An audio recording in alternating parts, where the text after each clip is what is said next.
إن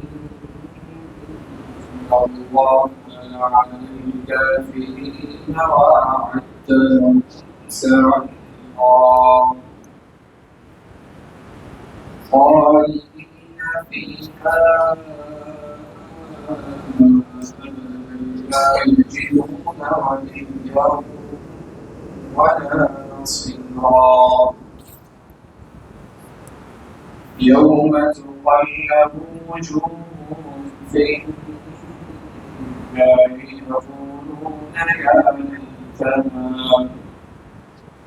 يقولون يا ليتنا أطعنا الله وأطعنا الرسولا وقالوا ربنا إنا أطعنا سادتنا وكبراءنا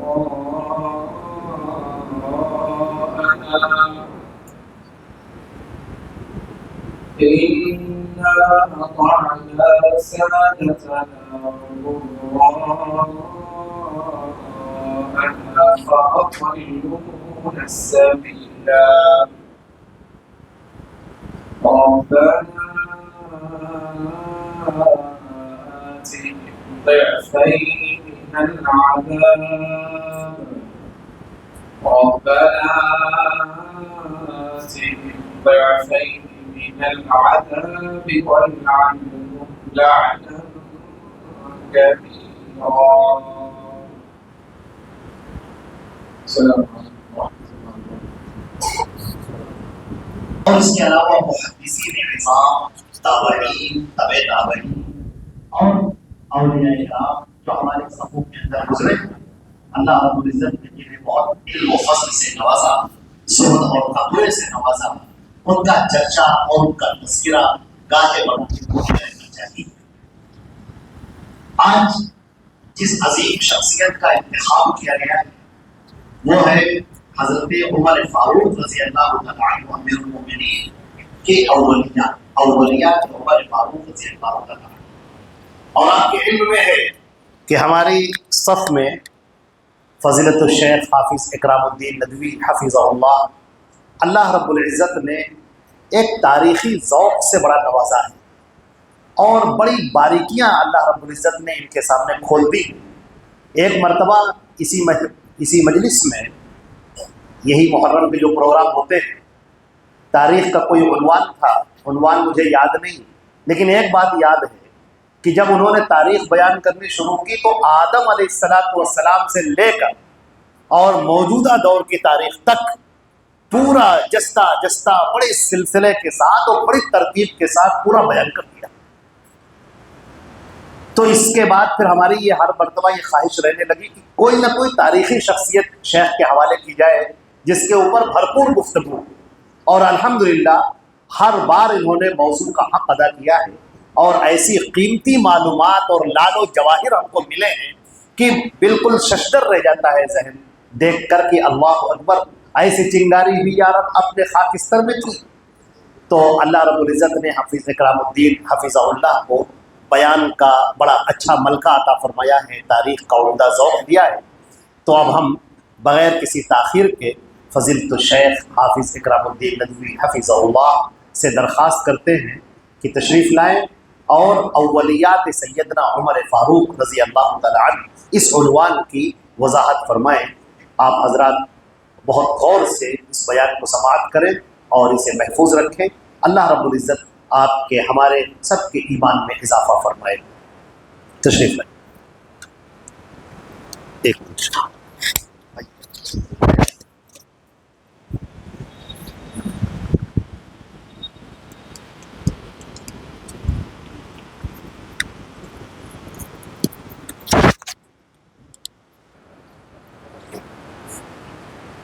إن الحمد لله نحمده ونستعينه ونستغفره ونؤمن به ونتوكل عليه ونعوذ بالله من شرور أنفسنا ومن سيئات أعمالنا من يهده الله فلا مضل له ومن يضلله فلا هادي له وأشهد أن لا إله إلا الله وحده لا شريك له وأشهد أن سيدنا ونبينا محمدا عبده ورسوله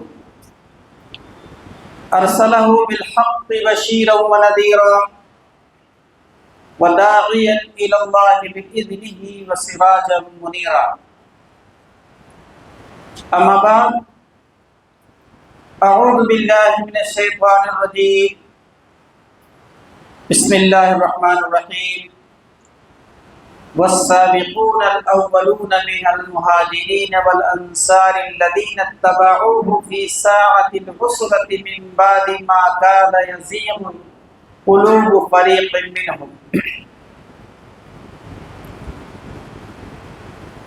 ضلع جمعیت اہل حدیث لکھنؤ کے امیر و ناظم محترم، اسی طرح سے ہماری مقامی جمعیت کے ذمہ داران حضرات، ہماری اس مسجد اور اس محفل کے کارکنان اور ذمہ داران حضرات جو اس پروگرام کے شروع ہونے سے لے کر اب تک محنت اور پوری ذمہ داری کے ساتھ اپنے کاز اور اپنے کام میں اس نیت کے ساتھ لگے ہوئے ہیں، اللہ تعالیٰ اس پروگرام سے خاطر خواہ ہم سب کو فائدہ اٹھانے کی توفیق عطا فرمائے۔ ہمارا یہ پروگرام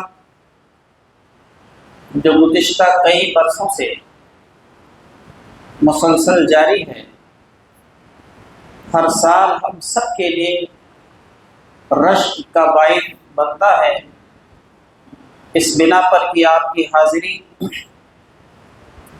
آپ کی سماعت، آپ سب کی دلچسپی اور اس میں بیان ہونے والی تقریریں جو ہم سب کی اصلاح کا باعث بنتی ہیں۔ اسی سلسلے کا ایک عنوان ہے اولیات سیدنا عمر فاروق رضی اللہ تعالی عنہ۔ اولیات کا مطلب یہ ہے کہ وہ کام اور وہ عمل جس کی ابتدا اس دنیا میں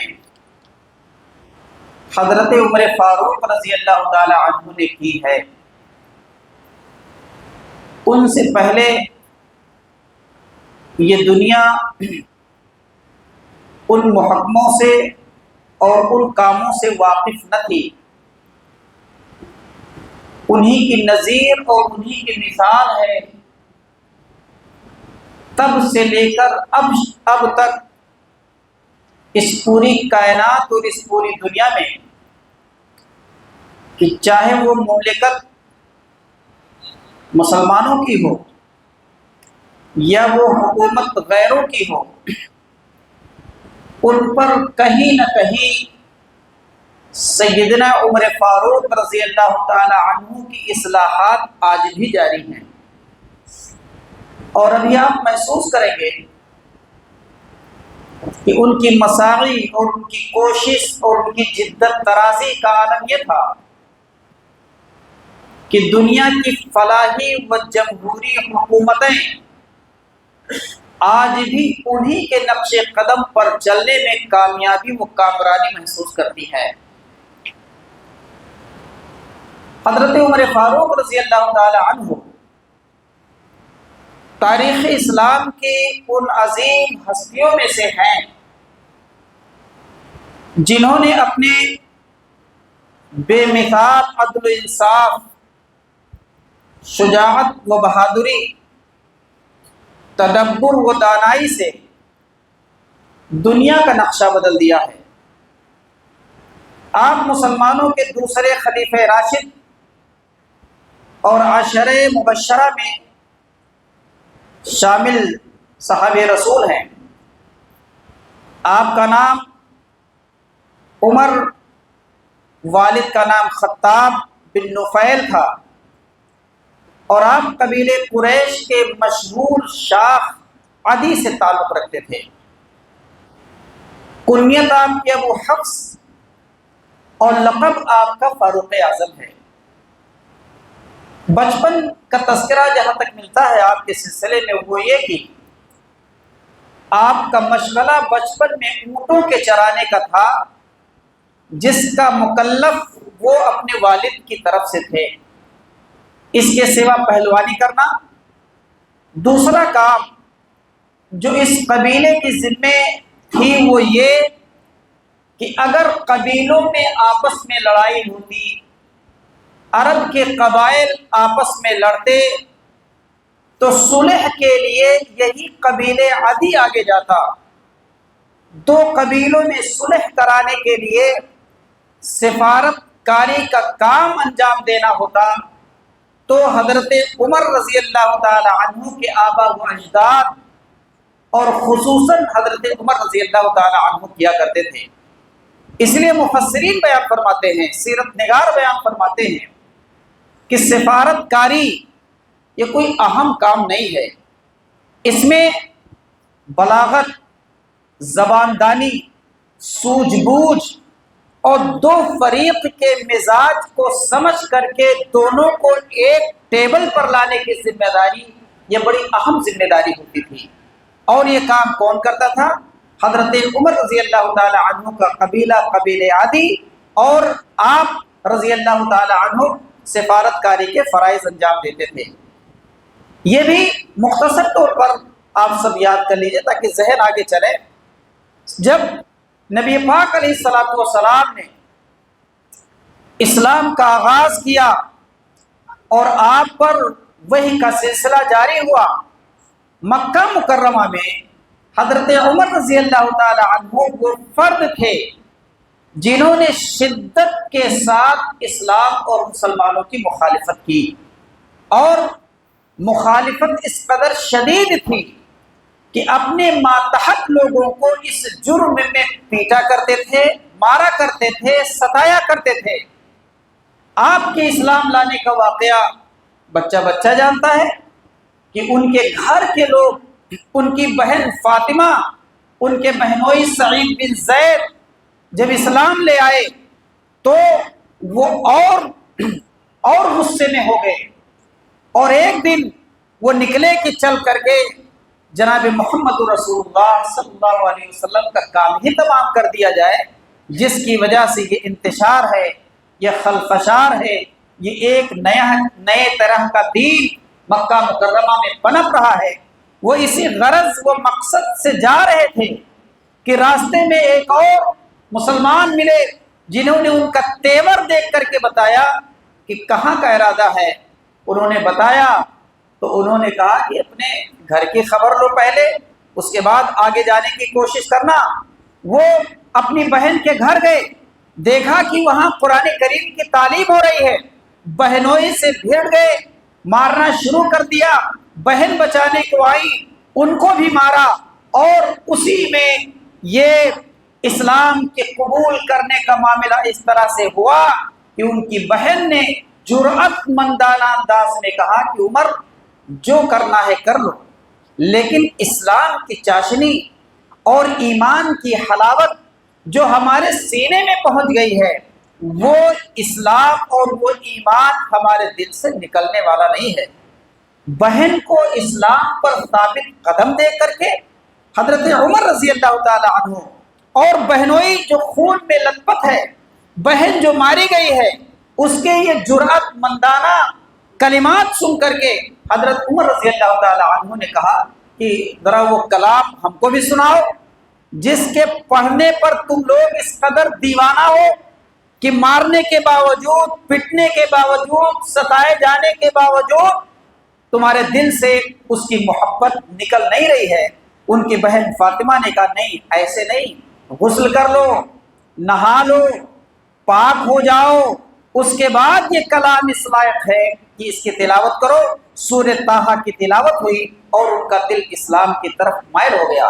یہ بات بھی ہے کہ حضرت عمر رضی اللہ تعالی عنہ کے اسلام قبول کرنے میں نبی پاک علیہ الصلوۃ والسلام کی دعا میں شامل ہے۔ آپ مراد رسول ہیں۔ نبی پاک علیہ الصلوۃ والسلام نے کئی مرتبہ مکہ کی وادیوں میں جب حضرت عمر کو دیکھتے یا ابو جہل بن ہشام کو دیکھتے تو آپ نے دعا فرمائی تھی، اللہم اعز الاسلام باحب هذین الرجلین الیک بابی جہل بن ہشام او بعمر بن الخطاب، کہ اللہ رب العالمین اسلام کو عزت عطا فرما جن دو لوگوں میں آپ کو زیادہ محبوب ہو، چاہے وہ ابو جہل بن ہشام ہو یا عمر بن خطاب رضی اللہ تعالی عنہ ہو۔ تو حضرت عمر رضی اللہ تعالی عنہ اس مشرف با اسلام ہوئے، اور معلوم ہے کہ وہ کلمہ پڑھنے کی غرض سے دار ارقم کی طرف جانے لگے، جہاں نبی پاک علیہ السلام اپنے 40-50 مومن بندوں کے ساتھ ایک غار میں چھپے ہوئے تھے۔ حضرت عمر کی آمد کا شہرہ ہوا کہ عمر اسی طرف آ رہے ہیں جہاں ضعیف و کمزور مسلمان چھپے ہوئے ہیں۔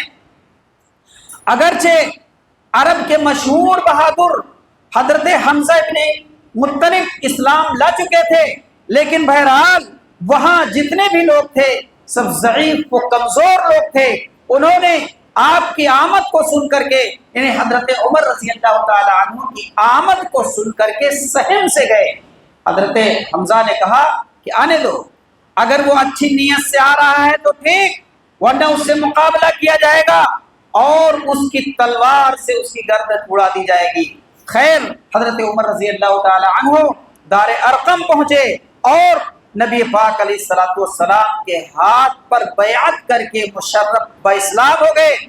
اور آپ کا اسلام لانا ہی تھا کہ مسلمانوں میں ایک طرح سے انقلاب برپا ہو گیا، مسلمانوں کے عزم و ہمت و حوصلہ میں اضافہ ہو گیا، مسلمان اپنے مذہبی فرائض کے ادا کرنے میں اس طرح ہو گئے کہ وہ ادا کرنے کے لائق ہو گئے۔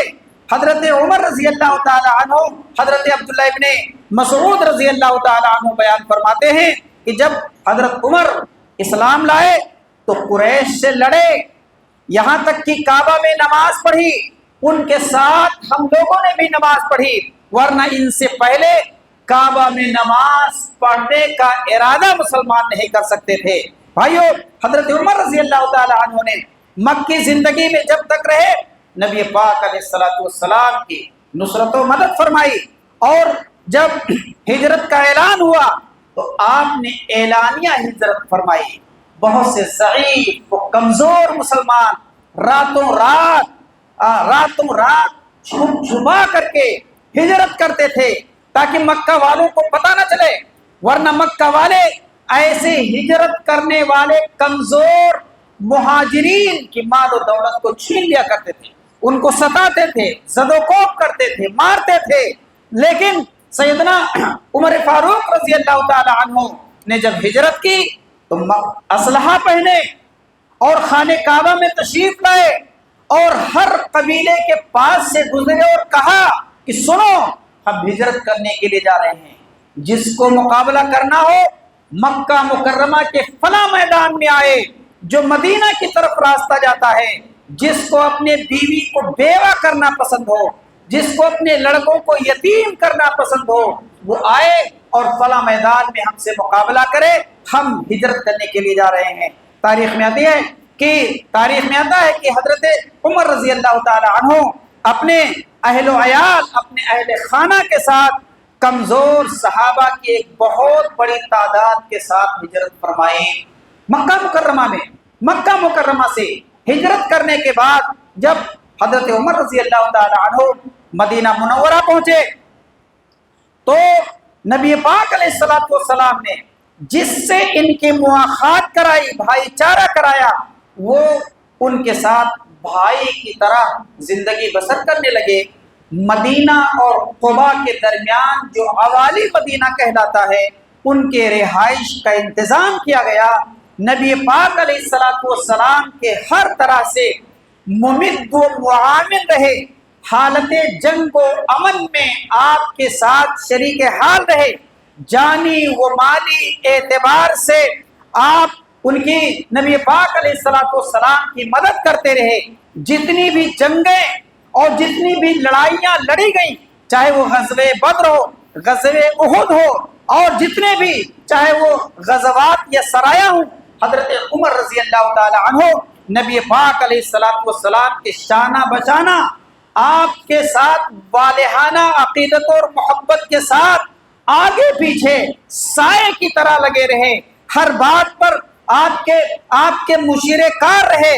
اور یہ بات بھی تاریخ کی کتاب میں ہے کہ حضرت عمر رضی اللہ تعالی عنہ کی بصیرت اور آپ کی فہم اور آپ کا تدبر اور آپ کا خیال اس قدر بلند تھا کہ متعدد بار آپ رضی اللہ تعالی عنہ کی رائے کے مطابق اور حضرت عمر رضی اللہ تعالی عنہ کے خیال کے مطابق اور عین آپ کے جذبات کے مطابق قرآن کریم کی آیات کا نزول ہوا ہے۔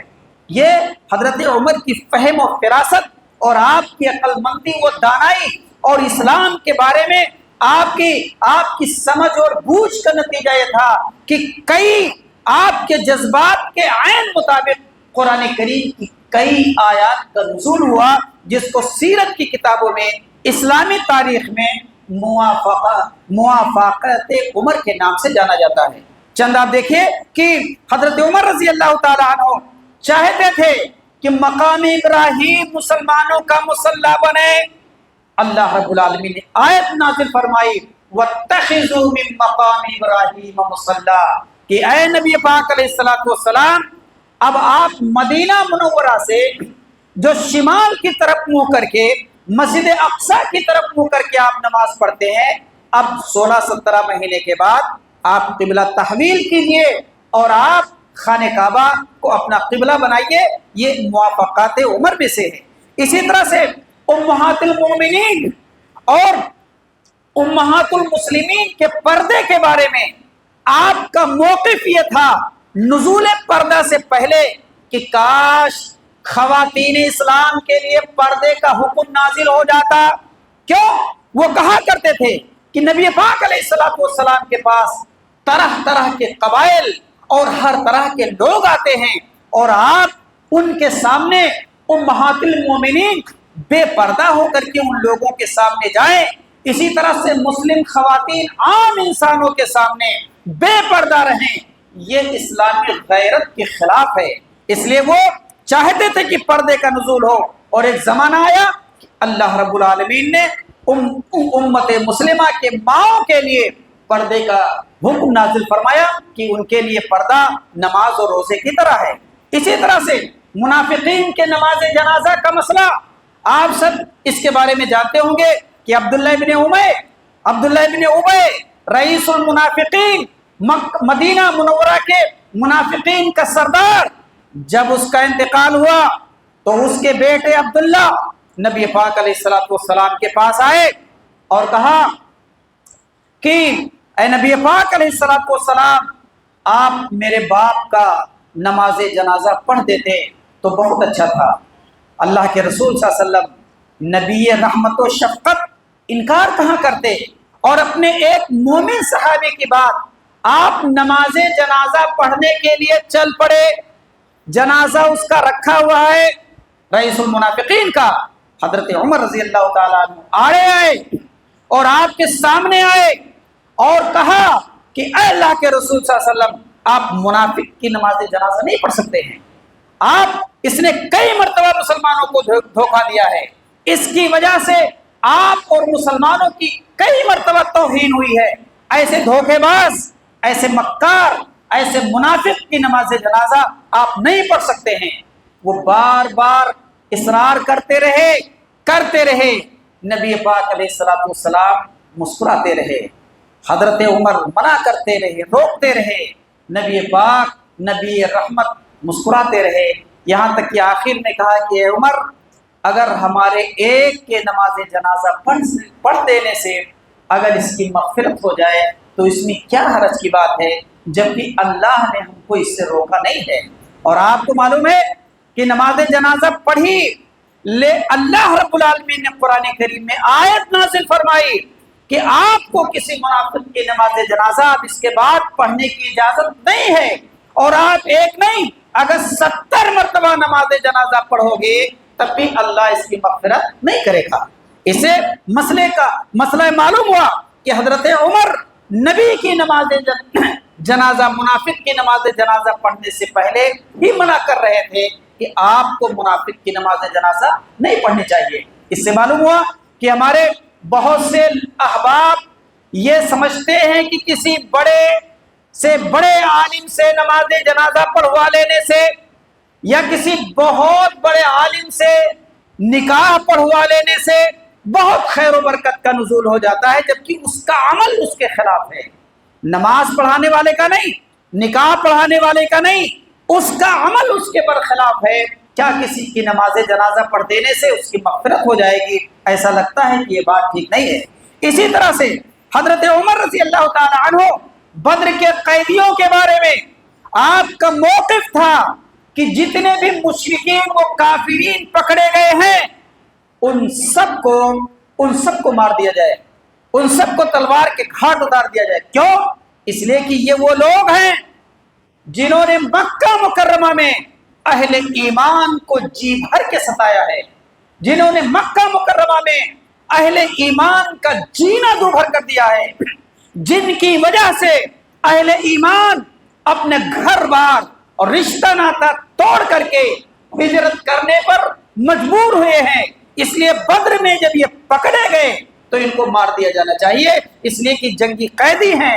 حضرت ابو بکر رضی اللہ تعالی عنہ نے نبی پاک علیہ الصلوۃ والسلام کو مشورہ دیا کہ اللہ کے رسول جانے دیجئے، یہ اپنے بھائی ہی تو ہیں، اپنا ہی خون تو ہے، اپنے ہی قبیلے کے تو ہیں، چھوڑ دیجئے، جانے دیجئے۔ نبی پاک علیہ الصلوۃ والسلام نبی رحمت و شفقت حضرت ابو بکر رضی اللہ تعالی عنہ کی اس مشورے کو قبول فرمایا اور جانے دیا، چھوڑ دیا، خون نہیں بہایا۔ ہاں وہ آپ کو معلوم ہے کہ قیدی بنایا، فدیہ دے کے چھوڑا، جو پڑھنا پڑھانا جانتے تھے ان کو مدینہ کے بچوں کو تعلیم دینے پر مقرر فرمایا۔ لیکن اللہ رب العالمین نے قرآن کریم میں حضرت عمر کے موافق آیت نازل فرمائی کہ اس مسئلے میں بھی حضرت عمر کی رائے قرآن کریم کے آیات کے عین موافق ہے۔ اسی طرح سے ہم یہ دیکھتے ہیں کہ حرمت شراب کا معاملہ ہو اور اس کے سوا اور دیگر کئی اور باتیں ہیں جس میں حضرت عمر رضی اللہ تعالی عنہ کے رائے کے موافق قرآن کریم کی آیات نازل ہوئی۔ نبی پاک علیہ الصلوۃ والسلام نے متعدد موقع پر اپنے اس صحابی کی، اپنے اس مخلص صحابی کی تعریف فرمائی اور جنتی ہونے کی بشارت عطا فرمائی۔ آپ نے ایک مرتبہ فرمایا کہ اے ابن خطاب، اس ذات کی قسم جس کے ہاتھ میں میری جان ہے، نبی پاک علیہ الصلوۃ والسلام کا قول کہ جس کے ہاتھ میں میری جان ہے، جس راستے پر تم کو چلتا ہوا شیطان دیکھتا ہے، شیطان وہ راستہ بدل دیتا ہے۔ تم جس راستے پر چلتے ہو شیطان اس راستے کو بدل دیتا ہے۔ یہ حضرت عمر رضی اللہ تعالی عنہ کے ایمان کی بات تھی۔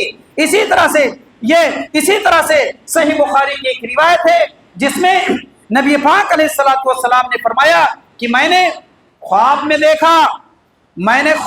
دیکھا میرے سامنے دودھ پیش کیا گیا، دودھ کا پیالہ پیش کیا گیا، میں نے دودھ پیا، سیراب ہو گیا، اتنا سیراب ہوا کہ یہ آسودگی میرے پور سے ظاہر ہونے لگی، آسودہ ہوا کہ آسودگی میرے ناخنوں سے، انگلیوں کے پور سے ظاہر ہونے لگی، اور پھر وہ دودھ بچ گیا تھا۔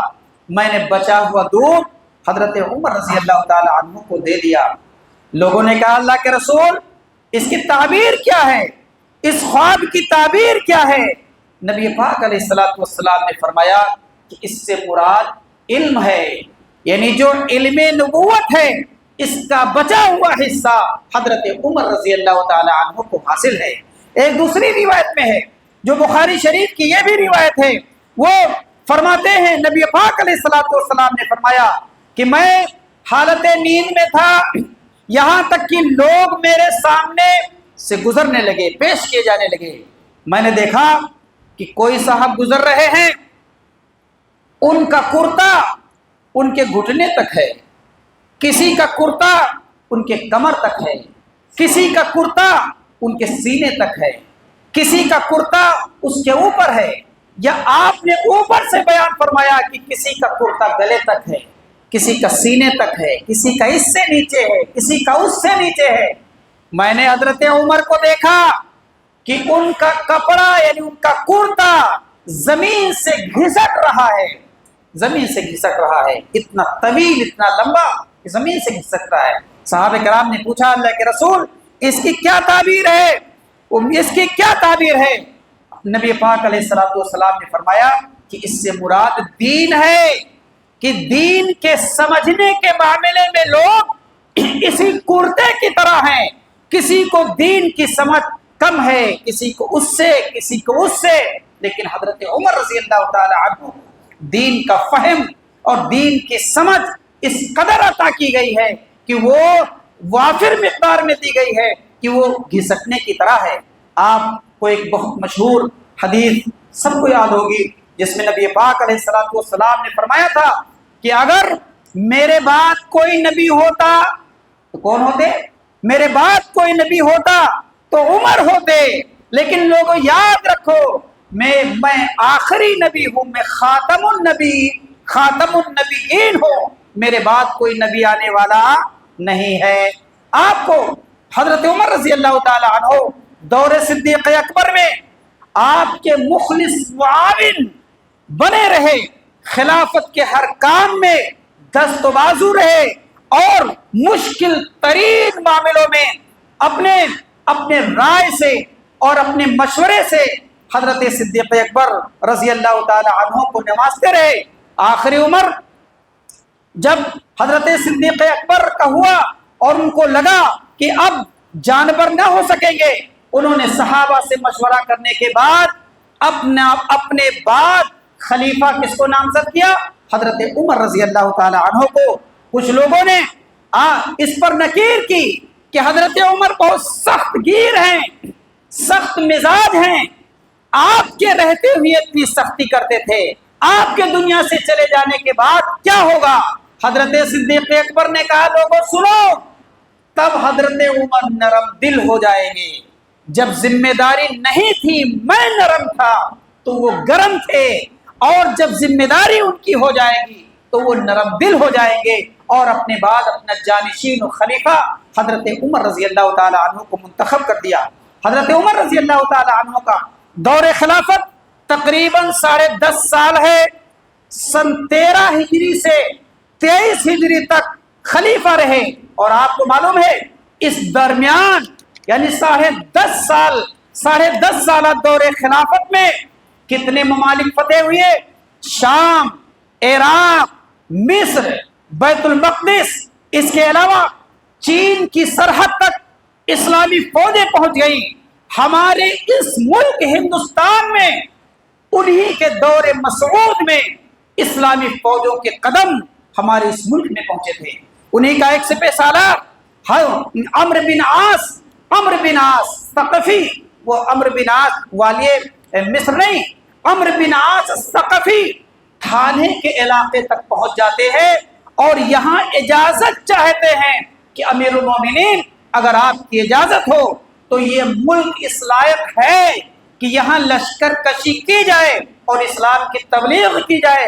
حضرت عمر رضی اللہ تعالیٰ عنہ نے منع کر دیا کہ نہیں، بہت دور دراز کا علاقہ ہے، اہل ایمان کو ابھی اس جگہ مشکل ترین جگہ پر پھنسانا درست نہیں ہے، اور یہ کہ وہاں سے واپس ان کو بلا لیا۔ آپ کی خلافت میں مملکت اسلامی کا رقبہ تقریباً 22.5 لاکھ مربع میل پر مشتمل ہے۔ ساسانی سلطنت کا مکمل خاتمہ، بازنطینی سلطنت کا تہائی حصہ، قیصر و کسریٰ کے دور دراز کے علاقے، مصر سے آگے بڑھ کر کے لیبیا اور حبشہ کا ایک بہت بڑا علاقہ، اور چین کی سرحد سے لے کر کے تاجکستان، ازبکستان اور یہ سارے علاقے کس کے؟ حضرت عمر رضی اللہ تعالی عنہ کے عہد خلافت میں مسلمان اسلامی قلمروں میں شامل ہو گیا۔ اور یہ ایسے نہیں ہوا حضرت عمر بن خطاب رضی اللہ تعالی عنہ نے جس مہارت، شجاعت اور عسکری صلاحیت سے ان حکومتوں کو انتہائی کم عرصہ میں زیر کر لیا، یہ ان کی عبقریت کی دلیل ہے۔ قادسیہ کا فیصلہ کن جنگ ہو، یرموک کی لڑائی ہو، شام کی فتوحات ہو، یا عام لشکر کشی ہو، بیت المقدس کی فتح ہو یا فتوحات مصر ہو، ان تمام معرکوں میں امیر المومنین سیدنا عمر فاروق رضی اللہ تعالی عنہ کا اہم رول ہے۔ آپ مدینہ میں رہ کر قدم بقدم اسلامی فوجوں کی نگرانی کرتے تھے۔ آپ کے اذن اور اجازت کے بغیر کوئی سالار فوج قدم نہ بڑھاتا تھا۔ آپ کے روب و دبدبہ کا یہ عالم تھا کہ عین لڑائی میں، عین معرکہ میں اپنے سپہ سالار افواج اسلامی حضرت خالد بن ولید رضی اللہ تعالی عنہ کو معزول کر دیا، اور ان کو اطاعت کے سوا کوئی چارہ نہ تھا۔ کوئی جنگی ٹکڑی ہو بغیر امیر المومنین کے نہ آگے جا سکتی تھی نہ پیچھے جا سکتی تھی، یہاں تک کہ عین معرکہ جب منعقد ہو رہا ہے تو کون سا حاکم یا کون سا سالار کس طرف رہے گا، یہ فیصلہ امیر المومنین کا تھا۔ اور اسی طرح سے ایک ایک جز، ایک ایک کل پر امیر المومنین سیدنا عمر فاروق رضی اللہ تعالی عنہ کو معلوم ہوتا تھا، اور اسی اعتبار سے وہ فیصلہ کرتے تھے میدان جنگ میں۔ آپ کو معلوم ہے نبوت کے بعد خلافت کا سلسلہ گو حضرت صدیق اکبر کے عہد مبارک میں شروع ہوا، لیکن منظم اور باقاعدہ حکومت کا آغاز حضرت عمر فاروق رضی اللہ تعالی عنہ کے عہد میں ہوا۔ آپ نے نہ صرف یہ کہ خلافت کو وسعت دی، بلکہ اس کے خد و خال اور نظام حکومت کو ترقی دی، اس کے لیے ضروری شعبے وضع کیے۔ آپ کی خلافت جمہوری فلاحی حکومت کے مشابہ تھی، یعنی تمام ملکی و قومی مسائل مجلس شورا میں پیش ہو کر طے پاتے تھے، اور ہر آمدہ مسائل پر کھل کر بحث ہوتی تھی، لوگ کثرت رائے پر فیصلہ ہوتا تھا۔ آپ کی مجلس شورا کے ارکان کون کون تھے؟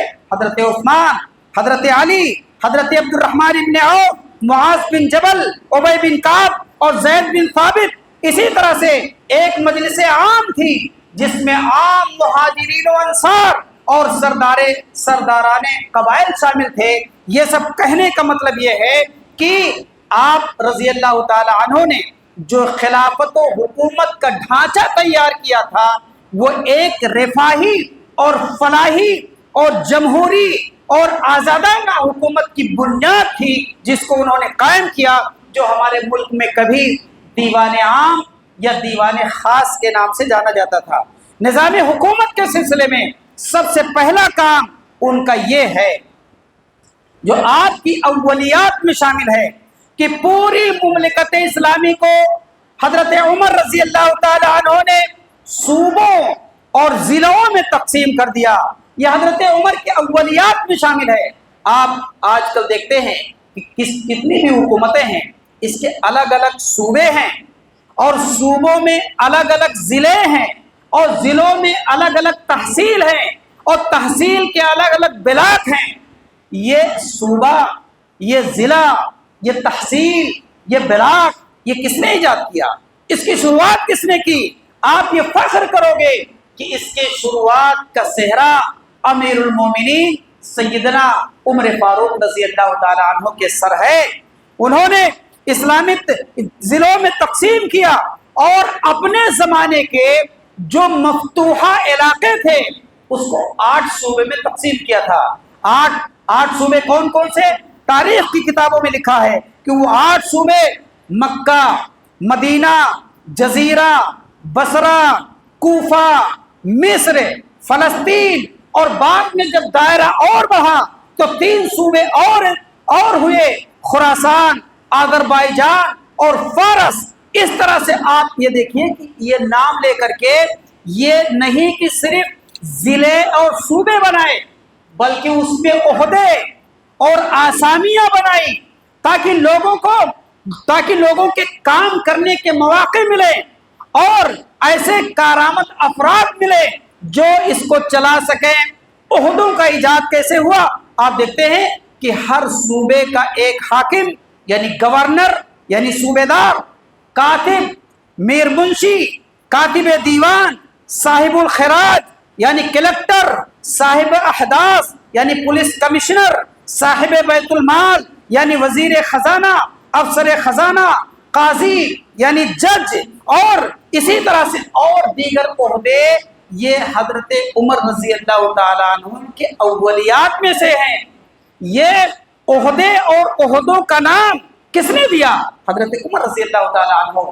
اور یہی عہدے اور یہی نام کچھ جزوی تبدیل کے ساتھ آج بھی دنیا میں رائج ہے اور آج بھی دنیا میں چل رہا ہے۔ چنانچہ آپ دیکھیے، ایک جگہ دیکھیے کوفہ، جو حضرت عمر رضی اللہ تعالیٰ عنہ کے 8 صوبوں میں سے ایک صوبہ تھا، ان کے عہد اور زمانے میں لوگ بدلتے رہتے تھے، لیکن کوفہ کے بارے میں دیکھیے، اس زمانے میں کوفہ کے والی حضرت عمار بن یاسر، والی کا مطلب گورنر، بعد میں ہمارے ملک میں اسی کو کہا گیا صوبے دار، اور بعد میں اس کو کہا گیا وزیر اعلیٰ۔ اس زمانے میں کوفہ کے گورنر یعنی والی یعنی صوبے دار یعنی وزیر اعلیٰ حضرت عمار بن یاسر رضی اللہ تعالی عنہ تھے۔ کلکٹر یعنی صاحب الخراج، پیسہ وصول کرنے والا، آج بھی کلکٹر کا نام چل رہا ہے، وہ عثمان بن حنیف رضی اللہ تعالی عنہ تھے۔ عبداللہ ابن مسعود، مشہور صحابی رسول، حضرت عبداللہ ابن مسعود افسر خزانہ تھے، قاضی شریح، قاضی القضات یعنی جج تھے۔ عبداللہ ابن خزائی کاتب دیوان تھے۔ کاتب دیوان کا مطلب معلوم ہے؟ کاتب دیوان، دیوان کا لفظ آج بھی چل رہا ہے، کسی بھی تھانے میں آپ کہیے دیوان صاحب۔ دیوان کا کام کیا ہے؟ وہاں کے پولیس محکمے کا کام کاج لکھنا، پولیس محکمے کا کام و کاج دیوان کے ذمہ ہے۔ لفظ دیوان کے موجد حضرت عمر بن خطاب رضی اللہ تعالی عنہ ہیں۔ اور ایسے اور اس طرح کے ارکان کا انتخاب کہاں سے ہوتا تھا؟ ارکان شورا میں۔ جب کہیں کا والی بدلنا ہو، جب کہیں کا افسر خزانہ بدلنا ہو، جب کہیں کے محکمے پولیس کو بدلنا ہو، حضرت عمر رضی اللہ تعالیٰ عنہ اس کے مد مقابل کسی آدمی کا نام پیش کرتے تھے اور بحث و تکرار کے بعد اس کا نام پیش کیا جاتا تھا اور اس کو یہ عہدہ تفویض کیا جاتا تھا۔ آپ یہ جانیے کہ کوئی حکومت، کوئی سلطنت، کوئی خلافت بغیر محکمے پولیس کے نہیں چل سکتی ہے، بغیر قابل افسران کے نہیں چل سکتی ہے۔ محکمہ پولیس اور قید خانہ کے موجب حضرت عمر رضی اللہ تعالیٰ عنہ ہیں۔ آپ فخر کرو گے کہ آج دنیا میں پولیس کا نام پولیس ہے۔ یہ پولیس کا نام کس نے دیا؟ حضرت عمر رضی اللہ تعالیٰ عنہ نے۔ ان کو شروع میں احداث کہا جاتا تھا، بعد میں اس کا نام پولیس رکھا گیا، اور یہ محکمہ یعنی باقاعدہ اس محکمے کا آغاز کرنا اور اس کے لیے دفتر قائم کرنا اور اس کے لیے ایک قید خانے کی ایجاد کرنا، یہ حضرت عمر رضی اللہ تعالی عنہ کے اولیات میں سے ہے۔ ہم اس لیے باتیں اور یہ عنوان کا انتخاب کیا ہے تاکہ ہم سب حضرت عمر صاحب الشیخین صحابہ کرام پر لوگوں کے زبانی تانا زنی سنتے چلے آ رہے ہیں کہ فلاں نے حضرت عمر کو برا کہا، فلاں نے حضرت صدیق کو، فلاں کو برا کہا۔ آپ ان کے محاسن اور ان کی ایجادات اور ان کے اولیات کو بھی محسوس کیجئے کہ انہوں نے دنیا کو کیا دیا، اور دنیا میں ان کے ایجادات آج تک قائم و دائم ہیں۔ یہ پولیس اور قید خانے کا محکمہ حضرت عمر رضی اللہ تعالی عنہ کے اولیات میں سے ہے۔ اس سے پہلے اس کا نمونہ دنیا میں موجود نہیں تھا۔ دور نبوت میں اور دور صدیق اکبر میں جب کوئی معاملہ پیش ہوتا تھا تو فوراً فیصلہ کر دیا جاتا تھا۔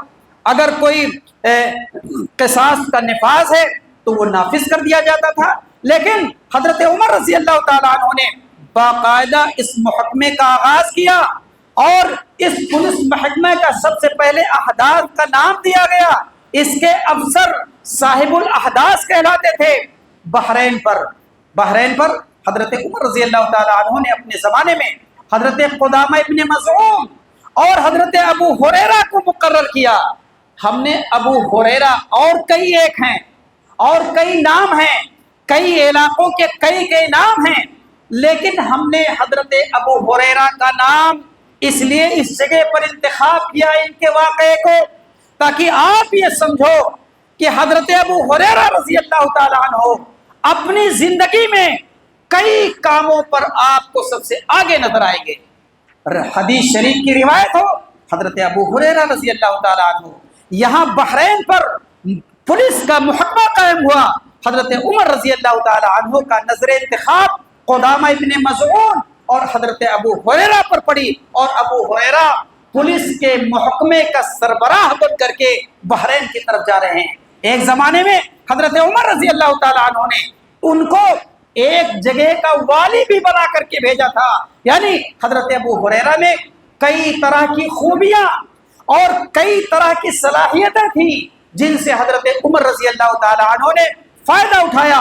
اور آپ کو معلوم ہے کہ عہد فاروقی میں اس محکمہ یعنی محکمہ پولیس اور قید خانے کا کام کیا تھا؟ آپ دیکھو کہ وہی کام آج بھی پولیس کے ذمہ ہے۔ کون سا کام؟ وہی اس کے ذمہ تھا کہ وہ یہ دیکھیں کہ بازار میں کوئی ناپ تول میں کمی تو نہیں کر رہا ہے، لوگوں کے ترازو، لوگوں کے باٹ وہ چیک کریں۔ باٹ کا لفظ ہم نے استعمال کیا سمجھنے کے لیے، ورنہ باٹ اس زمانے میں نہیں تھا۔ اس زمانے میں تو ناپ تول کے پیمانے سا اور مد تھے، یعنی کوئی چمڑے کا یا تانبے کا یا لوہے کا بنا ہوا ایک برتن جس سے لوگ ایسے ناپ کر کے دیتے تھے، ناپ کر کے لیتے تھے، اس میں گہرائی کم ہے یا زیادہ، موٹائی کم ہے یا زیادہ، یہ ایک پیمانے کو ناپا اور تولا جاتا تھا۔ اس کے ساتھ یہ دیکھا جاتا تھا کہ کہیں ان پیمانوں میں کوئی کمی تو نہیں ہے۔ اس کے ساتھ ساتھ اس کے ذمے، اس محکمہ کے ذمے یہ بھی تھا کہ وہ یہ دیکھیں کہ کوئی آدمی سڑک پر تو مکان نہیں بنا رہا ہے، شاہراہ پر کوئی اپنا گھر تو نہیں بنا رہا ہے۔ آج بلڈوزر کا زمانہ ہے، توڑے جا رہے ہیں۔ یہ محکمہ حضرت عمر رضی اللہ تعالیٰ عنہ نے قائم کیا کہ یہ دیکھا جائے کہ کوئی آدمی شاہراہ پر، لوگوں کے چلنے پھرنے کے راستے پر اپنا گھر اور مکان نہ بنائے۔ اس کے ذمے یہ بھی تھا کہ وہ یہ دیکھے کہ جانوروں پر طاقت سے زیادہ بوجھ نہ لادا جائے، جانوروں پر ظلم و ستم نہ کیا جائے، ان کے کھانے پینے کا بہترین بندوبست ہے کہ نہیں ہے، جانوروں کے بارے میں نگہداشت اور خبرگیری اس محکمے کے ذمہ تھا۔ اس کے ساتھ ساتھ یہ بھی تھا کہ اگر کوئی آدمی ان جرائم میں ماخوذ ہوتا تو جیل میں ڈالا جاتا، قید خانے میں ڈالا جاتا، جس کا تصور عرب میں اس سے پہلے نہیں تھا۔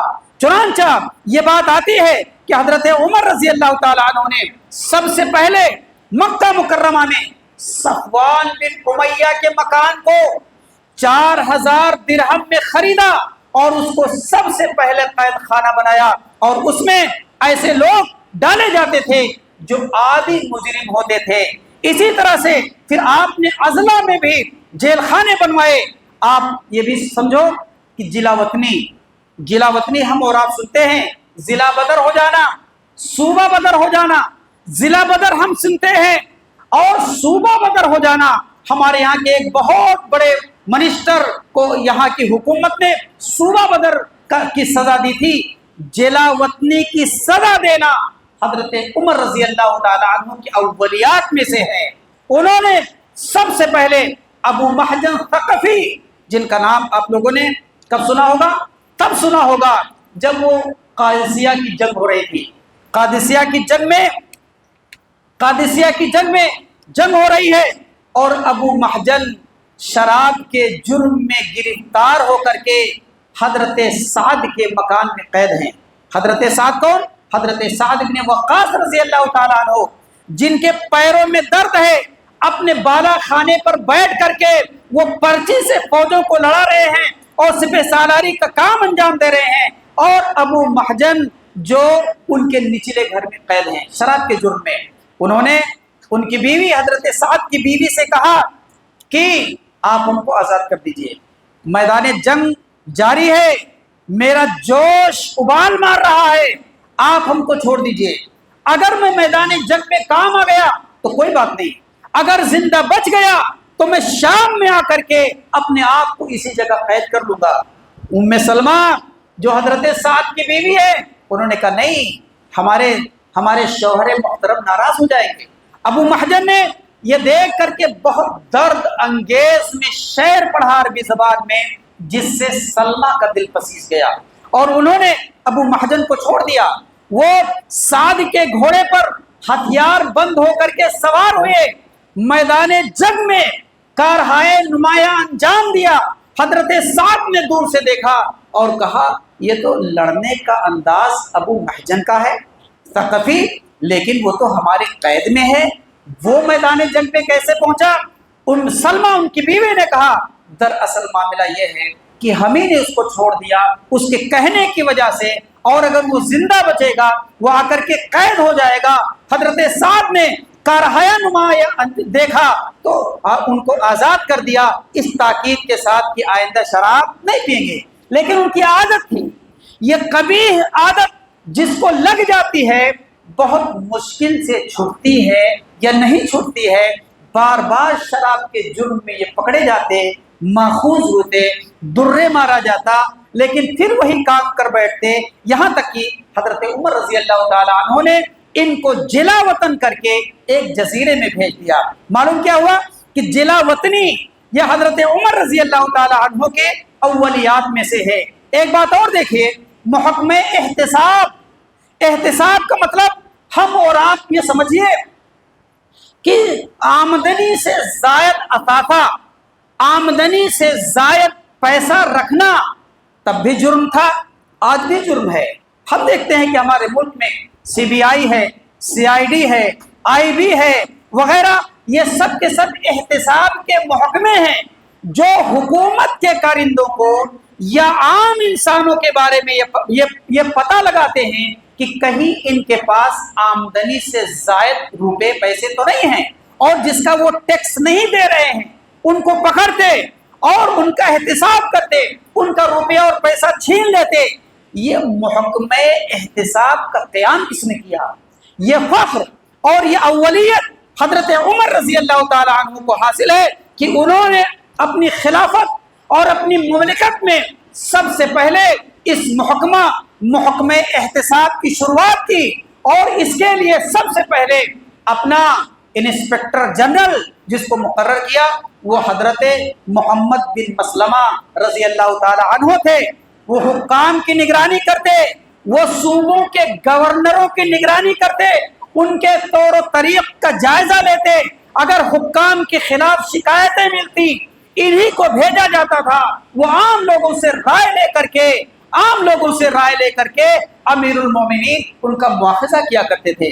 آپ کو معلوم ہے کہ ایک مرتبہ شکایت آئی کس کی؟ حضرت امیر معاویہ رضی اللہ تعالی عنہ کی، اور یہ شکایت امیر المومنین تک اسی محکمہ احتساب کے ذریعہ پہنچا۔ کیا پہنچا؟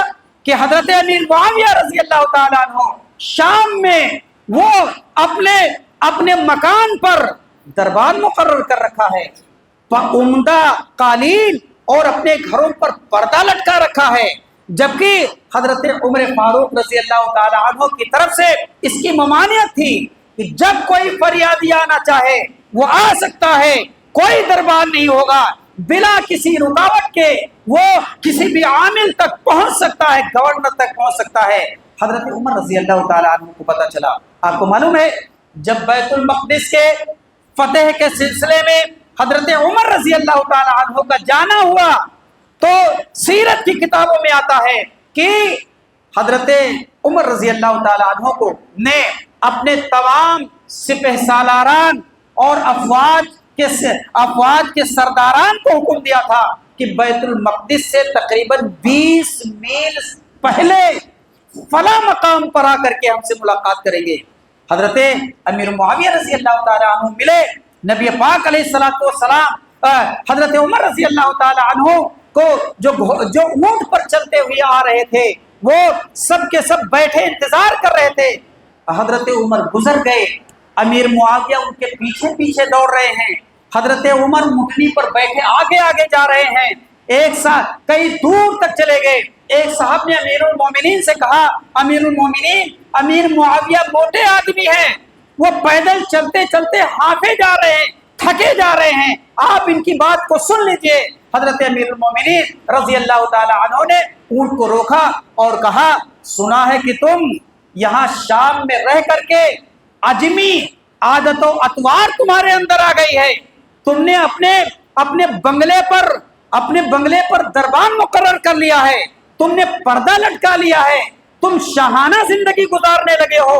حضرت امیر معاویہ رضی اللہ تعالی عنہ نے کانپتے ہوئے جواب دیا کہ امیر المومنین ایسا نہیں ہے, ہم جنگی حالات میں ہیں, کون کب آئے ہم پر حملہ کر دے اس کی کوئی پتہ نہیں ہے, اس لیے ہم نے دربان متعین کر لیا ہے کہ آنے والے کی اطلاع ہم تک پہنچ جایا کرے.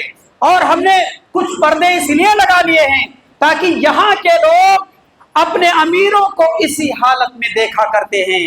حضرت امیر المومنین رضی اللہ تعالی عنہ نے ان کے عذر کو معقول سمجھا تو ان کو اسی حالت پر چھوڑ دیا.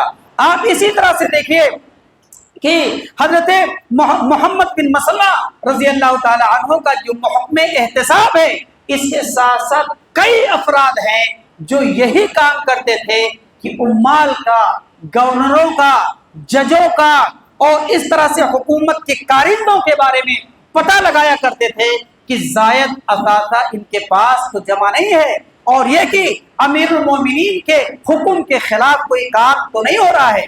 آپ اسی کے ساتھ ساتھ محکم احتساب کے بعد دیکھیے محکم قضا یعنی صیغہ عدالت. آپ فخر کرو گے کہ دنیا میں قیامت تک جتنی عدالتیں رہیں گی اور محکمہ قضا رہے گا اس پر حضرت عمر فاروق رضی اللہ تعالی عنہ کا احسان رہے گا. انہوں نے تخت عدالت کو عروج عطا فرمایا اور ایسا محکمہ قائم کیا, اور یہ حضرت عمر کے اولیات میں سے ہے کہ آج دنیا عدالت فاروقی کی مثال دینے سے تھکتی نہیں ہے.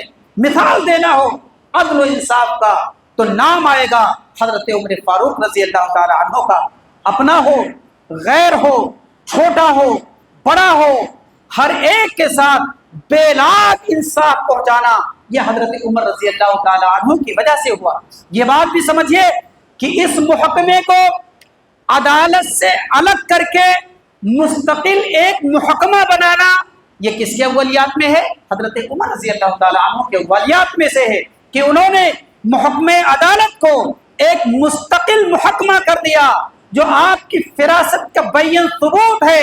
یہ بات بھی آپ سمجھیے کہ حضرت عمر فاروق رضی اللہ تعالی عنہ نے اس محکمہ عدالت کے لیے اپنا جو ارشاد بیان فرمایا تھا اور ابو موسیٰ اشعری رضی اللہ تعالی عنہ کو جو حکم دیا تھا, خط لکھا تھا, وہ خط کی روشنی میں آپ دیکھو گے کہ وہی خط ہے, وہی حضرت عمر کا حکم ہے جو آج بھی دنیا میں نافذ ہے. حضرت عمر رضی اللہ تعالی عنہ نے ابو موسیٰ اشعری کو لکھا اور یہ بتایا کہ سنو, تم قاضی کے انتخاب میں یعنی جج کے انتخاب میں اس بات کو روا رکھو کہ اس آدمی کو قاضی بناؤ جو بااثر دولت مند ہو, اس کے ساتھ ساتھ یہ کہ وہ معزز ہو. دولت مند اس لیے کہ وہ رشوت کی طرف مائل نہیں ہوگا, معزز اس لیے کہ اس پر کسی کے روب و داب کا اثر نہ ہوگا. یہ بات بھی انہوں نے حکم دیا کہ کسی قاضی کو تجارت اور خرید و فروخت کی اجازت نہ دینا, کسی قاضی کو خرید و فروخت اور تجارت کا حکم نہ دینا کہ وہ کسی کے کاروبار میں شریک ہے. اسی طرح سے انہوں نے یہ بات بھی بتائی کہ قاضیوں کی تنخواہ بیت المال سے جاری کرو تاکہ وہ بے فکر ہو کر کے ان کے ذمہ صرف عدالت کا کام رہے اور اس کے سوا کوئی کام وہ کرنے نہ پائیں. اس کے ساتھ ساتھ انہوں نے بیان فرمایا، تاکید فرمائی کہ اسلامی مملکت کے عدالت میں شاہ و غدا، امیر و غریب، شریف و رذیل، مسلمان اور دوسرے سب کے سب برابر ہیں۔ یہاں کوئی تفریق نہیں چھوٹے اور بڑے کی، یہاں کوئی تفریق نہیں اونچ اور نیچ کی، یہاں کوئی تفریق نہیں آقا و غلام کی۔ اور اس کے لیے وہ پرکھتے تھے، لوگوں کو دیکھتے تھے، پرکھتے تھے۔ چنانچہ ایک واقعہ آتا ہے کہ حضرت عمر رضی اللہ تعالیٰ عنہ اور حضرت ابی ابن کعب رضی اللہ تعالیٰ عنہ کے درمیان ایک باغ کے سلسلے میں ایک تنازع پیدا ہوا۔ دونوں بزرگ صحابہ رسول ہیں، حضرت ابی بن کعب بھی اور حضرت عمر رضی اللہ تعالیٰ عنہ بھی۔ دونوں نے فیصلہ کیا کہ چلو اس کا فیصلہ قاضی مدینہ حضرت زید بن ثابت سے کراتے ہیں۔ دونوں حضرت زید کے پاس گئے، حضرت زید کے پاس پہنچے۔ حضرت زید دیکھتے ہیں کہ ہمارے دروازے پر امیر المومنین، تاریخ میں آتا ہے، سیرت کی کتاب میں آتا ہے کہ حضرت زید اپنے مسند سے اٹھے، اور مسند سے اٹھنے کے بعد حضرت امیر المومنین کا ہاتھ پکڑا اور کہا کہ آپ یہاں بیٹھیے، مسند پر بیٹھیے۔ حضرت عمر رضی اللہ تعالیٰ عنہ نے جانتے ہو کیا کہا؟ حضرت عمر نے کہا جرتا یا زید، اے زید بن ثابت، آپ نے سب سے پہلے ظلم کیا، سب سے پہلے ظلم کیا۔ کیا؟ اس لیے کہ ہم آج آپ کے یہاں امیر المومنین کی حیثیت سے نہیں آئے ہیں، بلکہ وہ مدعا علیہ کا معاملہ ہے۔ ہم آپ سے فیصلہ کرانے کی غرض سے آتے ہیں، ہم وہی رہیں گے جہاں ابی بن کعب موجود ہیں۔ آپ دیکھو گے کہ قاضی کے سامنے دو مدعی ہیں، ایک دعوے دار ہے، دوسرا اس کا مخالف ہے، اور قاضی کے سامنے دونوں برابر ہیں۔ آج دنیا میں یہی رسم جاری ہے کہ نہیں؟ دنیا کی جتنی بھی عدالتیں ہیں، کہیں بھی ہوں، یہاں ہوں وہاں ہوں، آج قاضی کے سامنے دونوں برابر ہیں اور دونوں برابر کھڑے ہوتے ہیں۔ یہ کس نے جاری کیا؟ یہ کس کے اولیات میں ہے؟ یہ کس نے کیا؟ یہ حضرت عمر رضی اللہ تعالیٰ عنہ کے اولیات میں سے ہے کہ قاضی کے سامنے دونوں برابر ہیں، اونچ نیچ کی کوئی تفریق نہیں ہے۔ یہاں گواہ کام آئے گا، ثبوت کام آئے گا۔ کسی کا امیر ہونا، کسی کا گورنر ہونا، یہ کام آنے والا نہیں ہے۔ آپ اسی میں دیکھیے کہ دلیل کسی کے پاس نہیں، نہ ابی بن کعب کے پاس، نہ حضرت عمر کے پاس۔ مسئلہ ایک باغ کے تنازع کا ہے۔ حضرت عمر رضی اللہ تعالیٰ، حضرت ابی بن کعب نے کہا کہ حضرت عمر قسم کھائیں کہ یہ باغ میرا ہے۔ حضرت زید نے کہا کہ ابی، امیر المومنین کے لیے قسم کا مطالبہ کرنا یہ مناسب نہیں ہے۔ کس نے کہا؟ زید جو قاضی ہیں، انہوں نے حضرت ابی سے کہا، جب انہوں نے قسم کا مطالبہ کیا تو کہا کہ امیر المومنین سے قسم کا مطالبہ یہ درست بات نہیں ہے۔ حضرت امیر المومنین بول پڑے اور کہا کہ زید تمہارا یہ ریمارک، یہ کہنا مناسب نہیں ہے، ان کو حق ہے ہم سے قسم کے مطالبہ کرنے کا، اس لیے کہ ہم دعویٰ کرنے والے ہیں اور ہمارے پاس کوئی ثبوت نہیں سوائے قسم کے۔ حضرت امیر المومنین نے قسم کھائی اور وہ معاملہ سلجھ گیا۔ کہنے کا مطلب کیا؟ کہنے کا مطلب یہ ہے کہ قاضی کے محکمے میں امیر بن کے نہیں، ایک مدعی کی حیثیت سے آنا، اور یہ کہ قاضی کے سامنے برابر کھڑے ہونا، یہ حضرت عمر رضی اللہ تعالیٰ عنہ کی ایجادات میں سے شامل ہے۔ اور اسی طرح سے ہم دیکھتے ہیں کہ دنیا کے جتنی بھی عدالتیں ہیں حضرت عمر رضی اللہ تعالیٰ عنہ کے اسی نہج اور اسی ایجادات پر قائم ہیں۔ اور جب کوئی بہت بڑا عادل حکمران اپنے آپ کو ثابت کرتا ہے تو وہ اپنا رہنما نبی پاک علیہ الصلوۃ والسلام صدیق اکبر کے بعد اگر کسی کو بتاتا ہے تو عدل فاروقی کا نام لیتا ہے۔ ہمارے ملک میں بھی ایک عظیم بادشاہ گزرا ہے جس نے زنجیر عدل کی ایجاد کی تھی۔ اس کو بھی لگا تھا کہ ہم کو بھی عمر فاروق جیسا انصاف کرنا چاہیے۔ اس ملک ہندوستان میں جہانگیر نے اپنے محل کے آخری سرے پر ایک زنجیر لٹکایا تھا اور یہ حکم دیا تھا ہمارے رعایا کا کوئی بھی آدمی کسی بھی وقت آ کر کے وہ زنجیر ہلائے، وہ گھنٹی بادشاہ کے خوابگاہ میں بجے گی اور اس کو معلوم ہو جائے گا کہ کوئی فریادی کس کے لیے آیا ہے؟ انصاف کے لیے آیا ہوا ہے۔ قطب شاہی سلطنت میں گولکنڈہ کا جو قلعہ بنا ہوا ہے، وہ قلعہ بھی اسی طرح سے ہے کہ اس کے بالکل انٹری گیٹ پر ایک ایسی دیوار بنائی گئی تھی کہ وہاں اگر زور سے آدمی چلاتا کہ جہاں پناہ انصاف کی فریاد ہے، وہ آواز بادشاہ تک پہنچتی تھی اور وہ فیصلہ کے لیے آتا تھا۔ یعنی یہ عدل فاروقی کی برکت آج دنیا کے کونے کونے تک ہے اور پہلے بھی رہی ہے۔ اس کے موجد کون؟ حضرت عمر فاروق رضی اللہ تعالی عنہ۔ آج اس کے ساتھ ساتھ دیوان عدالت کے بعد ایک اور اہم چیز جس کے اولیت کا فخر سیدنا عمر فاروق رضی اللہ تعالی عنہ کو ہے، وہ بیت المال یا خزانہ ہے۔ یہ صیغہ بھی حضرت عمر رضی اللہ تعالی عنہ کی اولیات میں سے ہے۔ آپ سب کو معلوم ہے کہ نبی پاک علیہ الصلوۃ والسلام یا صدیق اکبر کے دور خلافت میں جب بھی کوئی مال آتا، جب بھی کوئی خزانہ آتا، آپ فوراً اس کو تقسیم کر دیا کرتے تھے۔ آپ صلی اللہ علیہ وسلم کی عادت تھی کہ جیسے کوئی خزانہ یا کوئی مال غنیمت آیا، آپ نے فوراً اس کو تقسیم کر دیا۔ حضرت صدیق اکبر کے عہد و زمانے میں بھی جو بھی مال آیا، فوراً اس کو انہوں نے رجسٹر کے اعتبار سے لوگوں میں تقسیم کر دیا۔ حضرت عمر فاروق رضی اللہ تعالی عنہ پہلے خلیفہ ہیں اور یہ اولیت اور یہ فخر ان کو حاصل ہے، اور ہم سب فخر کر سکتے ہیں کہ اس دنیا میں خزانے کی بنیاد اور محکمہ خزانہ کو قائم کرنا اور اس کے لیے آدمی افسر مقرر کرنا، یعنی وزیر خزانہ بنانا، یہ صحرا اور یہ اولیت سیدنا عمر فاروق رضی اللہ تعالی عنہ کو حاصل ہے۔ اور آج دنیا میں جہاں کہیں بھی یہ خزانہ ہے، اس کو قائم کرنے کا صحرا اگر کسی کے پاس ہے تو کس کے پاس ہے؟ حضرت عمر رضی اللہ تعالی عنہ کے پاس ہے۔ آپ معلوم ہے سن 15 ہجری میں، کس میں؟ سن 15 ہجری میں جب حضرت ابو ہریرہ رضی اللہ تعالی عنہ بحرین کے حاکم تھے، وہاں سے 5 لاکھ درہم لے کر کے آئے۔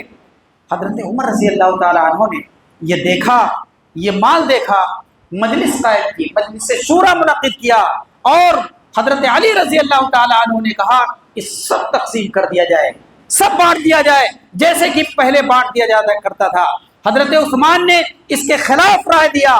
ولید ابن ہشام جو ایک جہادیدہ آدمی تھے، انہوں نے کہا کہ سلاطین شام کا معاملہ یہ ہے کہ وہ لوگ کچھ مال کو بچا لیا کرتے تھے۔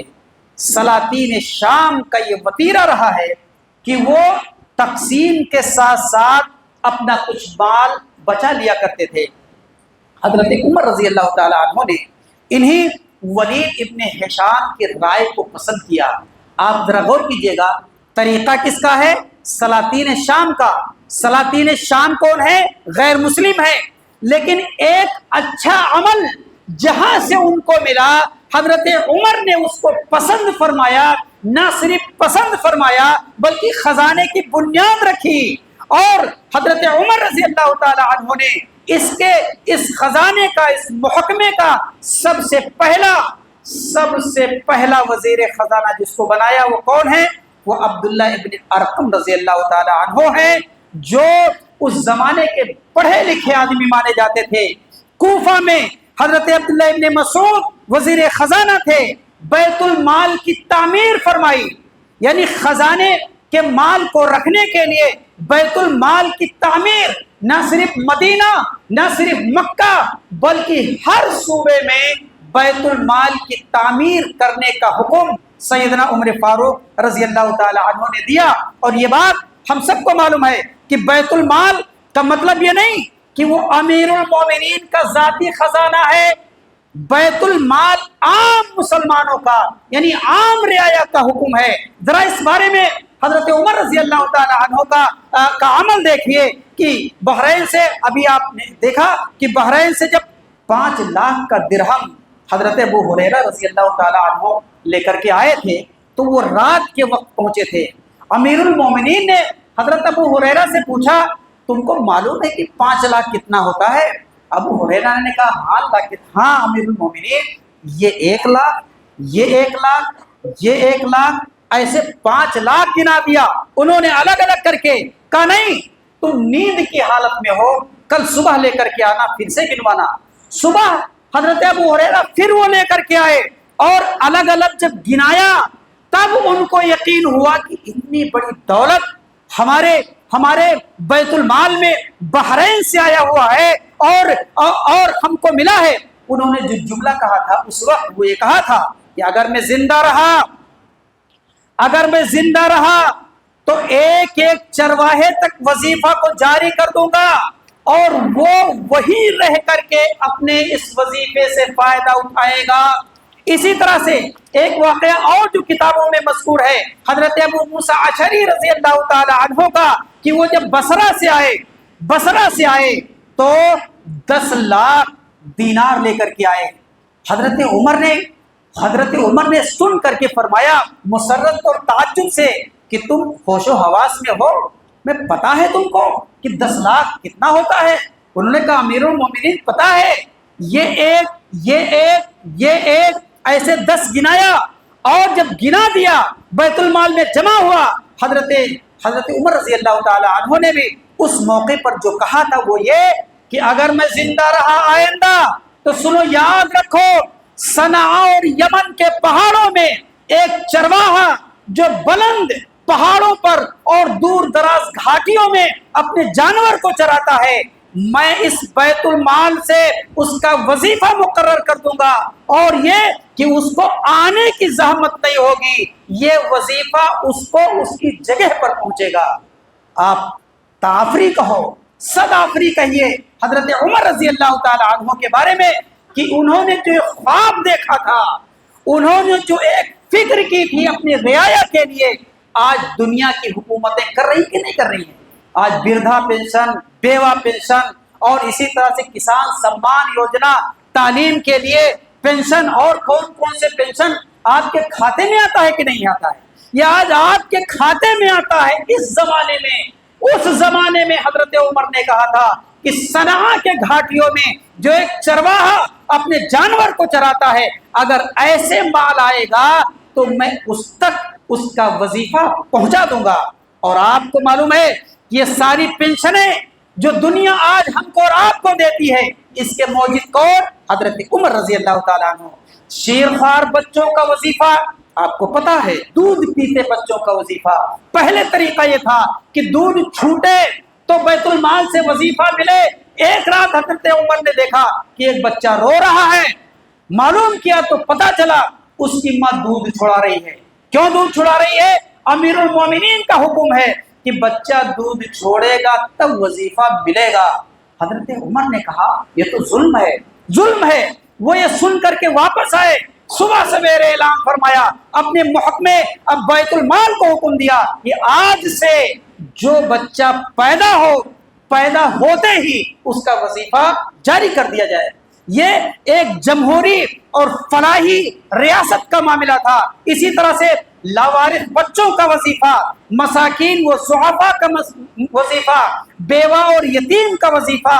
اور ہم تو مسجد اور مدارس کے لوگ ہیں، ائمہ و مؤذنین و مدرسین و قاری قرآن کا وظیفہ سب سے پہلے اس دنیا میں اگر کسی نے جاری کیا تو حضرت عمر فاروق رضی اللہ تعالی عنہ ہیں۔ مؤذن کا وظیفہ، مدرس کا وظیفہ، قاری قرآن کا وظیفہ، معلم قرآن کا وظیفہ، تعلیم حاصل کرنے والے کا وظیفہ، قرآن کریم کے حفظ کرنے والے کا وظیفہ اس دنیا میں جاری کرنے کی اولیت جس شخص کو حاصل ہے اس کو کیا کہتے ہیں؟ سیدنا عمر فاروق رضی اللہ تعالی عنہ۔ بھائیو، اسی طرح سے دیکھو کہ انہوں نے یہ کیا کہ بیت المال کی نگرانی کی، اس کا تحفظ کیا، اس کے ایک درہم کی حفاظت فرمائی، اس میں ہر ایک کا حق شامل کیا، اور یہ کہا کہ امیر کو بھی اتنا ہی ملنا چاہیے جتنا رعایا کو ملنا چاہیے، خلیفہ کو بھی اتنا ہی ملنا چاہیے جتنا ایک عام انسان کو ملنا چاہیے اس میں سب کے سب برابر ہیں۔ حضرت عثمان رضی اللہ تعالی عنہ کی ایک روایت میں آتا ہے کہ شدید دھوپ میں، آج آپ سب دیکھتے ہیں دھوپ کی شدت محسوس کرتے ہیں، شدید دھوپ میں سیدنا عمر فاروق رضی اللہ تعالی عنہ دوڑے چلے آ رہے ہیں ایک میدان سے۔ حضرت عثمان نے پوچھا امیر المومنین اس دھوپ میں شدید گرمی میں آپ جا رہے ہیں، کسی غلام کو کہہ دیتے۔ حضرت عمر نے کہا کہ عثمان بیت المال کا ایک اونٹ بھاگ گیا تھا، بیت المال کا ایک اونٹ بھاگ گیا تھا، اس کو پکڑنے کے لیے میں چلا گیا تاکہ وہ کہیں گم نہ ہو جائے اور اس طرح سے بیت المال کی ایک چیز یعنی ایک اونٹ ضائع ہو جائے اور پکڑ مجھ سے ہوگی۔ بھائیو وہ اس قدر اس بارے میں حساس تھے کہ اپنے اور پرائے میں کسی طرح سے تفریق نہیں کرتے تھے۔ ایک مرتبہ حضرت ابو موسیٰ اشعری رضی اللہ تعالی عنہ نے ان کے ایک بیٹے کو کوفہ یا بصرہ سے جب وہ مدینہ آنے لگے تو کچھ لاکھ درہم 30,000 درہم دینا تھا ان کو۔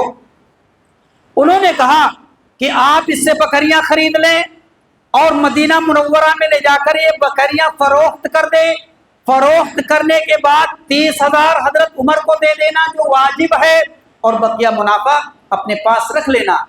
فیصلہ اور مشورہ بصرہ میں ہو رہا ہے۔ حضرت عمر کو پہلے خبر ہو گئی، جب ان کے بیٹے آئے پیسہ دینے لگے، امیر المومنین نے پوچھا وہ بکریاں کہاں ہیں؟ وہ بکریاں کہاں ہیں جو تم نے بصرہ میں خریدا، مدینہ میں لا کے بیچا؟ وہ بیت المال کے پیسے سے تم نے خریدا تھا، اس لیے یہ پیسہ بھی بیت المال میں جمع کرو اور جو نفع تم نے اٹھایا ہے وہ پیسہ بھی بیت المال میں جمع کرو۔ بھائیو ہم اور آپ اس پر فخر کر سکتے ہیں کہ دنیا کے بہت سے لوگوں نے حضرت عمر رضی اللہ تعالی عنہ کے نقش قدم پر چلنے کی کوشش کی۔ ہماری اس ملک میں کم از کم 2 بادشاہوں کا ذکر میں کروں گا جنہوں نے بیت المال سے ایک حبہ لینا جرم اور گناہ سمجھتے تھے۔ سلطان ناصر الدین محمود جو دلی سلطنت کا حکمران رہ چکا ہے، اس کا وتیرہ تھا، اس کا طریقہ تھا کہ وہ ٹوپی سلتا تھا، قرآن کریم کی کتابت کرتا تھا، اپنی ایسے گزر اوقات کرتا تھا۔ اس کی بیوی اپنے ہاتھ سے کھانا پکاتی تھی۔ اس نے ایک مرتبہ کہا کہ آپ بادشاہ بنے گھومتے ہو، دلی سلطنت کے بادشاہ ہو، روٹی پکاتے پکاتے میرے ہاتھ چلے جا رہے ہیں، ایک نوکرانی نے تک نہیں رکھ سکتے ہو۔ اس نے کہا کہ بیگم ہماری ذاتی آمدنی اتنی نہیں ہے کہ میں ایک نوکرانی رکھ سکوں، یہ خزانہ جو ہے یہ عوام کا ہے، یہ خزانہ یہ عوام کا ہے، یہ ہماری ذاتی ملکیت میں نہیں ہے، یہ عہد سلف کی بات نہیں ہے، یہ ہمارے اسی دور کے کچھ 100 سال پہلے کا معاملہ ہے۔ اور آپ ایک مشہور بادشاہ اورنگزیب عالمگیر کا بھی نام جانتے ہوں گے، جو خزانے سے 1 روپیہ نہیں لیتے تھے، ٹوپیاں سلتے تھے، قرآن کریم کی کتابت کرتے تھے، بیت المال سے 1 روپیہ لینا بھی ان کے لیے گوارا نہ تھا۔ یہ اس کے بعد 2-3 باتیں اور عرض کر دینا چاہتا ہوں اس سلسلے میں جو حضرت عمر رضی اللہ تعالی عنہ کی اولیات میں سے ہے۔ دوسرے یہ کہ تاریخ سن ہجری کا آغاز حضرت عمر رضی اللہ تعالی عنہ کے اولیات میں سے ہے۔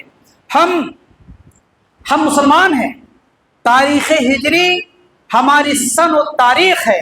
اس کے سوا دنیا کی قومیں جو ہیں عیسائی حضرات عیسوی کیلنڈر اور تاریخ ان کا ہے۔ ہمارے اس ملک کے برادران وطن ان کی بھی ایک تاریخ اور ایک کیلنڈر ہے، انہوں نے اپنی تاریخ کو چھوڑ دیا۔ آج کوئی جانتا بھی نہیں کہ کوئی ہندوؤں کی بھی کوئی تاریخ ہے، جن کے ہفتے کی آغاز منگل سے ہے، ہمارے ہفتے کی آغاز سنیچر سے ہے، عیسائیوں کے ہفتے کی آغاز پیر سے ہے۔